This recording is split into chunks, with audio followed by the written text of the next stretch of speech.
راستہ نظر نہ آئے تب اللہ پر یقین ایمان ہے. جیب میں پیسے ہوں اور تب دل کو اطمینان ہے تو ایمان کس پر ہوا؟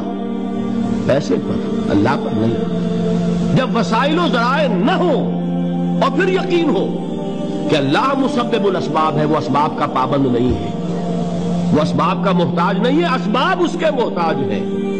اگر یہ یقین ہے تو اللہ پر ایمان ہے، یہ نہیں ہے تو تمہارا ایمان اسباب پر ہے، وسائل پر ہے، ذرائع پر ہے، مادیات پر ہے، اللہ پر نہیں. اس وقت کہاں راستہ تھا؟ کوئی راستہ تھا؟ سمندر ہے اور ادھر سے لشکر آ گیا ہے. کلا ان معی ربی سیہدین. اب دیکھیے ایمان کہہ دینا آسان ہے، ہوا معکم اینما کنتم، جہاں کہیں بھی تم ہوتے ہو اللہ تمہارے ساتھ ہوتا ہے. لیکن اس کا یقین قائم ہو جائے تو زمین و آسمان کا فرق واقع ہو جائے. اللهم مصرف القلوب صرف قلوب